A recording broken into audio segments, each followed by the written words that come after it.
지금 저점을 계속해서 낮추고 있는 이 비트코인이 과연 저점을 다지고 올라올 수 있을 거라 생각하시나요? 물론 어제의 저점보다 살짝 올라온 상태이기 때문에 정말 바닥이 잡힌다면 바닥이 잡힐 가능성은 있는데 지금 최대 열린 구간이 84.5K라고 생각하거든요. 저 같은 경우에는. 물론 그렇기 때문에 현물을 지금 구간에서 100%막 몰빵한다 막 그런 주의는 아니지만 정말 모아가기 좋은 시점이에요. 자, 지금 큰 추세를 보면 130K 정도까지 올랐던 125K 정도죠. 125K 정도까지 올랐던 이 비트코인이 벌써 90K 밑에까지 빠졌기 때문에 3만 달러 이상 빠졌잖아요. 자, 그래서 이럴 때에는 오히려 기회를 잡았을 때 더 돌아오는 값이 더 클 수밖에 없다라는 겁니다. 자, 그런데 참 신기하게도 고래들은 계속해서 매집 중이라는 거죠. 이 데이터들을 제가 오늘 영상에서 풀어드릴 건데 왜 고래들이 매집하고 있는지, 어떤 걸 기대하고 있는지, 그리고 개인 투자자들은 손절 물량들이 엄청나게 많아지고 있는 상황이거든요. 자, 그래서 투매가 나올 만치 나온 현재 시점에서 현물만 매매하실 분들은 천천히 모아가기 정말 좋은 시점이다 라고 강조를 드리고 싶습니다. 자, 그렇다면 중요 채널과 앞으로 시나리오에 맞춰서 어떻게 대응하면 좋을지 한번 말씀을 드려보도록 하겠습니다.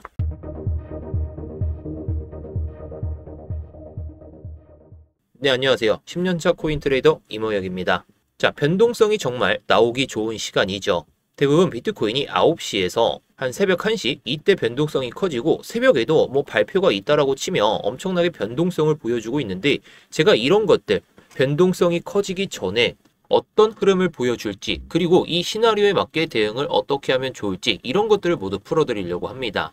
제 관점이 틀릴 수도 있겠죠. 하지만 이 관점대로 움직였을 때 여러분들이 가져갈 수 있는 그 손익비는 상당히 좋을 수밖에 없다라는 거. 제가 10년 동안 쌓아놨던 노하우들을 영상에서 모두 풀어드릴 테니까 저는 단지 구독자분들께 원하는 건 좋아요 하나입니다. 좋아요 하나만 눌러주셔도 제 채널 성장에 많은 도움을 주실 수가 있으니까 한 번씩 부탁드리겠습니다. 뭐 영상 다 보시고 도움이 안 되셨다면 그때 취소하셔도 좋고요. 자, 일단 오늘 구독자분들께는 롱 타점을 하나 잡아드렸었죠. 자, 제 스터디룸에서 타점이 나오게 되면 이렇게 좀 말씀을 드리는데 자, 저 같은 경우에도 지금 절반 정도만 익절을 하고 나서 여기 보이시죠? 지금 또 들고 가고 있습니다. 자, 뭐 이 보조지표가 상당히 유용한 이유가 있는데 자, 플래그 신호가 뜨고 나서 위에는 익절선, 아래는 손절선이 나오고 익절선에 딱 오게 되면 타겟이라는 단어가 나와요. 얼마나 편할까요? 그래서 우리 구독자분들께 이 내용들을 공유드리고 있는데 계속 차트를 못 보시는 분들을 위해서 이 스터디룸에서도 공유드리고 있으니까 이따가 이 스터디룸 입장하는 방법하고 이 보조지표도 공유드리도록 하겠습니다. 자, 일단 차트를 보면서 설명드리기 전에 제가 아까 고래들이 좀 매집을 하고 있다라고 말씀을 드렸잖아요. 자, 이 온체인 데이터를 분석하는 글래스 노드라는 사이트에서 확인을 할 수가 있는데 지금 1000BTC, 1K BTC 이상을 보유한 지갑 수가 4개월 만에 최고치를 기록했다라고 합니다. 자, 이때 수준을 보게 되면 자, 이때 비트코인이 신고가를 찍고 나서 빠지고 있을 때 1000BTC 이상을 가지고 있던 지갑 수가 줄어들었어요. 게다가 10월 달에 엄청나게 좀 빠지면서 최저치를 기록한 상황이 딱 10월 27일. 그 뒤로는 1000BTC 이상의 물량이 조금씩 늘어나고 있는 상황이거든요.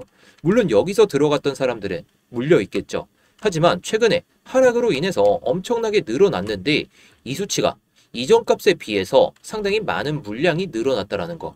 물론 지금 최고치보다는 조금 낮아지긴 했지만 고래들이 괜히 매집을 하고 있다는 게 아니겠죠. 자, 게다가 비트와이즈라는 곳에서도 확인을 할 수가 있는데 아까보다 좀 더 직관적으로 확인할 수가 있어서 다시 한번 설명을 드리면 자, 비트코인의 가격이 이렇게 올랐잖아요. 자, 이때 2024년, 2025년 이때 지갑 수가 상당히 많았다가 신고가를 찍으니까 엄청나게 줄어들었어요. 그리고 나서 다시 한번 늘어나고 있는 추세라는 거.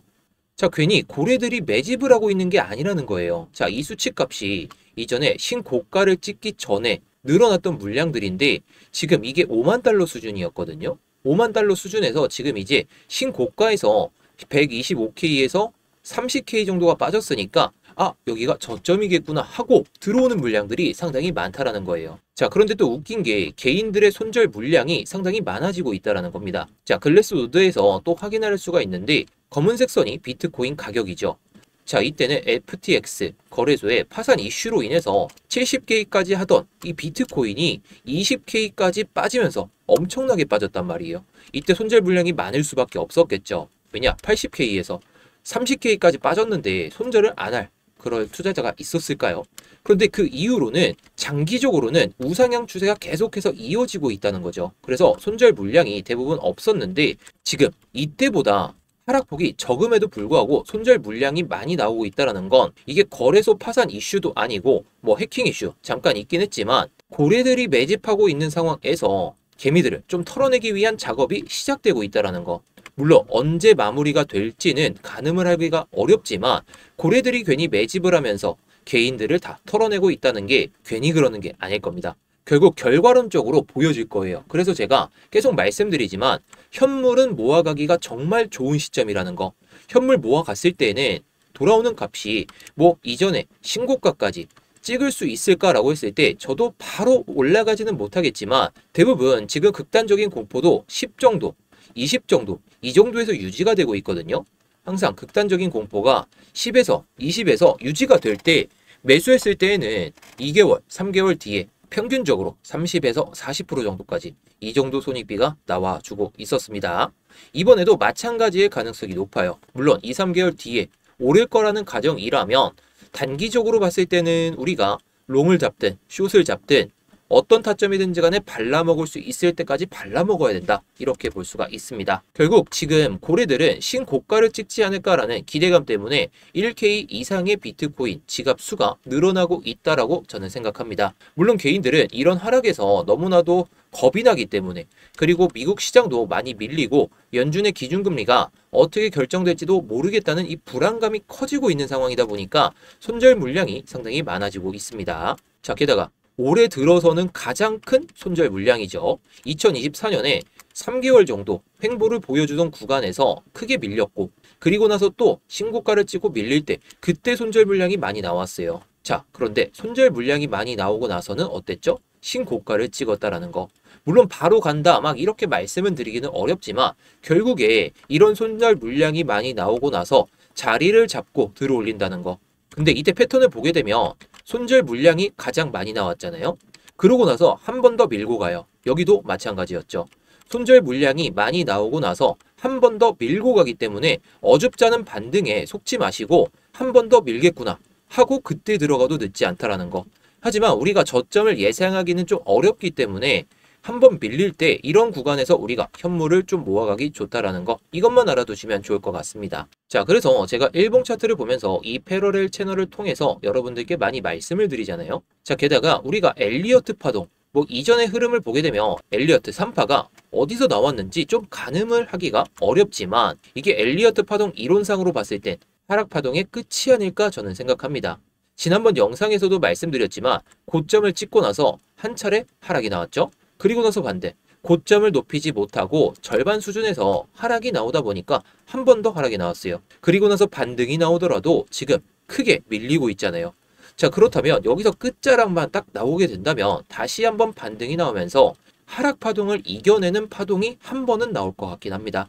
그 끝자락이 저는 130에서 한 150K는 될 거라 생각하는데 지금 추세는 투심이 꺾였기 때문에 롱을 잡든 숏을 잡든 잡을 수 있을 때는 잡더라도 수익을 낼 수 있을 땐 수익을 챙겨놔야 된다는 거. 자, 그렇다면 지금 시점에서 우리가 시나리오를 좀 어떻게 잡아야 될까? 이런 걸 제가 한번 말씀을 드려보도록 하겠습니다. 이 연두색 선이 일봉 상황에서의 패러렐 채널인데 자, 시간봉상으로는 제가 이렇게 좀 그어놨습니다. 자, 보시게 되면 상승 패러렐이 빨간색이고 하락 패러렐이 이 파란색이거든요. 어떻게 보면 지금은 하락세가 유지될 수밖에 없어요. 왜냐? 상승 패러렐을 죄다 꺾어내고 있기 때문에. 자, 그렇다면 우리가 관점을 잡았을 때 어떻게 봐야 될까? 자, 먼저 관점 1번을 좀 말씀을 드리면 이 5번째 상승 패러렐 중심, 이 점선이거든요. 그리고 3번째 하락 패러렐 상단이 이 파란색 선입니다. 자, 그럼 이걸 어떻게 이용하냐라고 했을 때 바로 한번 말씀드려 볼게요. 자, 제가 예상되는 흐름을 말씀을 드리면 여기서 일단 3번째 하락 패러렐 중심에서 돌파를 한번 하고 밀렸거든요. 그러고 나서 이 상승 패러렐 중심까지 지지를 받으면서 올라서려다가 실패를 했어요. 자, 그러면서 하락 패러렐 하단까지 지지를 체크하고 올려주고 있기 때문에 저점은 한번 이탈하고 저점을 한번 올린 상태. 그렇다면 여기서 밑으로 빠지지 않고 그냥 곧바로 올라선다면 뭐 호재가 나오거나 아니면 투심이 살아난다던가 뭐 투심이 바로 살아나기는 좀 어렵기는 하겠지만 지금 시점에서 여기서 저항 맞을 거 다 저항 맞았잖아요. 그러면 이 세 번째 하락 패럴의 상단을 도전하러 갈 거예요. 이게 시간봉이 될 수도 있고 분봉이 될 수도 있는데 여기서 빠질 거잖아요. 그 다음에 저항을 맞고 나서 빠질 때 이 다섯 번째 상승 패럴의 중심을 이탈했다가 회복할 때 그때 들어가는 타점이다 라고 보시면 됩니다. 자, 물론 여기서 더 빠질 수도 있어요. 그럴 때는 숏 관점이 맞겠죠. 그럴 경우에는 제가 스터디룸에서 계속 말씀은 드리겠지만 지금 이 저항을 도전했던 자리가 이전에 지지를 보여줬던 자리잖아요. 그렇다면 위에 저항까지 도전하고 다시 한번 눌리고 이거 지지 체크하러 내려올 때 그때 들어가 보자는 거죠. 자, 물론 타점상으로는 이 구간도 괜찮고 그 다음에 이 구간도 괜찮아요. 그런데 저는 이 타점을 좋아하는 이유가 저항 맞을 거 저항 맞고 그 다음에 지지받을 거 이탈됐다가 다시 한번 지지받을 때 그런 흐름을 좋아해서 제가 기다릴 수 있을 때까지 기다린 다음에 롱 관점을 잡았을 때 수익을 꽤나 짭짤하게 먹었기 때문에 이렇게 말씀을 드리는 거죠. 자, 그렇다면 이때 예상되는 진입가는 93.8K 그리고 나서 1차 TP를 97.2K 정도라 보시면 될 것 같아요. 자, 그 이유는 이전에 저항을 계속해서 보여줬던 자리 이 구간을 한 번 더 넘어설 수는 있겠죠. 그런데 바닥이 잡히고 나서 들어 올려지는 거기 때문에 손익비는 좋을 수가 있습니다.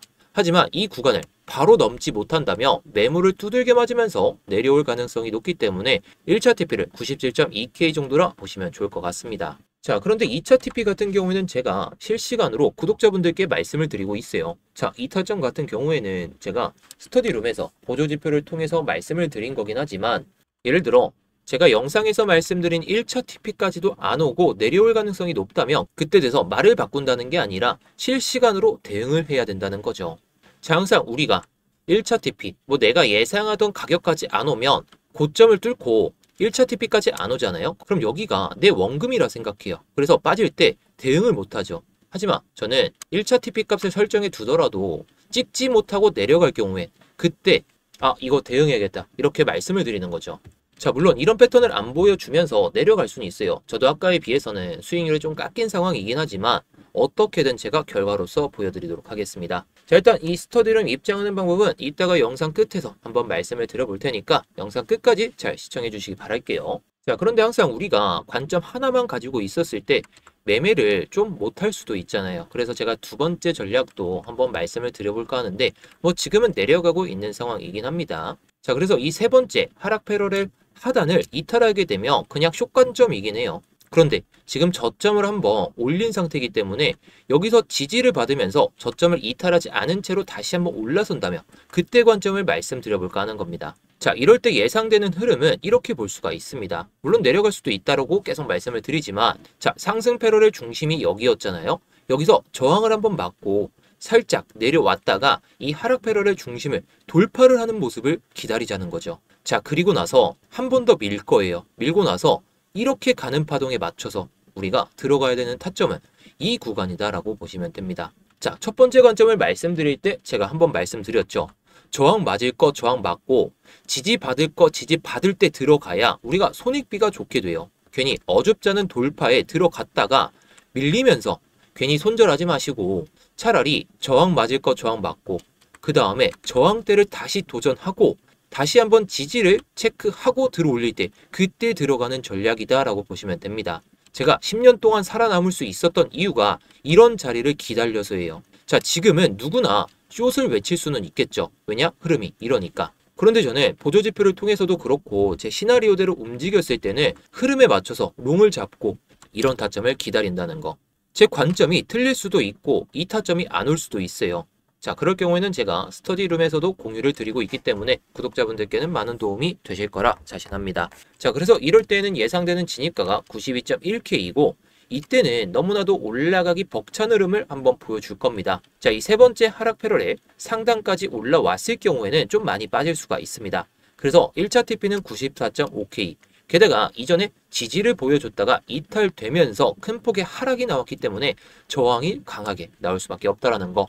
자, 물론 아까 말씀드렸듯이 이 구간을 찍고 나서 그냥 밀리게 되면은 좀 많이 밀릴 수가 있잖아요. 그래서 2차 TP 같은 경우에 아니면 1차 TP를 도달하지 못하고 내려올 경우에는 제가 스터디룸에서 모두 공유를 드리고 있다라는 거. 자, 그런데 아까 말씀드렸듯이 제가 구독자분들께 이 보조지표를 통해서 타점을 잡아드렸죠. 자, 제가 만든 이 보조지표라서 제가 100% 맹신할 수는 있겠지만 저도 이 보조지표를 100% 맹신하진 않습니다. 뭐 결과값이 좋다면 100% 맹신해도 되겠죠. 하지만 이런 보조지표 100% 의심하다가 몰빵해서 안 좋은 결과가 나올 수도 있잖아요. 뭐 최근에 11월 동안에는 승률이 100%라서 저도 자신은 해서 구독자분들께 이렇게 말씀은 드리고 있죠. 저도 물론 수익을 보면서 아까보다는 수익률이 좀 괜찮아졌죠. 반등이 나와서. 그래서 뭐 2차 TP 값이 도달해서 저도 절반은 익절하고 그냥 어디까지 올라가는지 보려고 좀 냅두고 있는데, 구독자분들께 중요한 건 차트를 보더라도 정말 내가 익절해야 되는 타점인지 아니면 손절해야 되는 타점인지 이게 상당히 궁금하시잖아요. 그래서 이 보조지표를 통해서 매매를 하신다면 정말 유용하실 거다라고 자신합니다. 자, 이게 신호가 뜨기 전에 플래그 신호가 2번 뜨고 신호가 뜨게 되면 딱 익절가와 손절가가 딱 나오게 되죠. 위에는 익절가, 아래는 손절가. 물론 이게 반대로 셀이 뜰 때가 있거든요. 셀이 뜰 때는 밑에는 익절가가 나올 것이고 위에는 손절가가 나오겠죠. 익절가에 도달하게 되면 이 타겟이라는 단어가 나오다 보니까 여러분들께 정말 유용할 거다라고 말씀을 드리고 싶습니다. 자, 그럼 이 보조지표를 공유받는 방법하고 이 스터디룸 입장하는 방법이 궁금하실 텐데 바로 한번 말씀을 드려보도록 하겠습니다. 자, 제 채널 설명란을 보시면 링크가 하나 보이실 거거든요. 이 링크를 클릭하시면 되는데 이 링크를 좀 클릭하시기 어려우신 분들이 계셔서 제가 설명란이나 고정 댓글에다가 또 링크를 하나 남겨놓을 거예요. 그래서 이 링크를 클릭하시면 되는데 이 구글 폼이 하나 보이실 거예요. 자, 이 구글 폼에서 일단 제 이름, 이무혁 전문가가 있는지 보시고 안 돼 있다면 체크를 해주시면 됩니다. 자, 그리고 나서 아까 말씀드렸던 스터디룸 같은 경우에는 첫 번째 이거 선택하시면 되고, 그 다음에 여러분들이 원하시는 것에 맞춰서 다 체크하시면 되거든요. 자, 여기서 이번 주 유망 코인, 제가 업비트나 빗썸에서도 유망해 보이는 코인들, 단기 상승이 보이는 코인들도 말씀을 드리고 있거든요. 자, 그리고 영상에서 나왔던 지지선, 저항선, 트레이딩뷰에서 바로 적용이 가능한 소스 코드를 모두 알려드릴 테니까 여러분들이 뭐 원하신다면 언제든지 남겨주시기 바라겠습니다. 아까도 말씀드렸지만 이게 뭐 승률은 괜찮은데 100% 믿진 마세요. 저도 제가 만들었기 때문에 100% 믿고 싶지만 언젠간 또 틀릴 수도 있습니다. 하지만 최근 승률은 상당히 좋기 때문에 제가 구독자분들께 많이 칭찬을 받고 사랑을 받는 거겠죠. 자, 그래서 중복 선택도 가능하고 여러분들이 원하시는 거 다 체크하셔도 좋으니까 뭐 원하시는 것에 맞춰서 다 체크해서 제출해 주시면 끝이라는 거 정말 쉽죠. 자, 그런데 나는 구글 폼 작성도 좀 어렵고 그냥 편하게 좀 받고 싶다 하시면은 지금 화면에 번호가 하나 보이실 거예요. 이 번호로 여러분들이 원하시는 것에 맞춰서 보내주시면 됩니다. 뭐 스터디룸 입장은 뭐 스터디, 뭐 유망 코인은 유망, 뭐 보조지표면 보조, 뭐 이 정도만 남겨주셔도 제가 알아보기 편하니까 여러분들이 원하시는 거 다 보내주셔도 됩니다. 자, 그래서 오늘의 관점을 요약해 드리면 저는 빅롱 자리를 하나 기다리고 있긴 합니다. 그 타점은 올라가고 나서 조정을 받고 그때 들어가는 타점도 있고, 아니면 제가 현물은 모아가기 좋은 시점이다. 최대 열리는 구간이 84.5K이기 때문에 이런 구간에서 제가 정말 비중을 많이 담을 예정이긴 한데 안 올 수가 있잖아요. 여기서 바닥을 잡고 들어 올린다며 여기서 찐바닥이 형성될 수는 있거든요. 왜냐? 아까 말씀드렸듯이 고래들이 많이 매집을 하고 있기 때문에.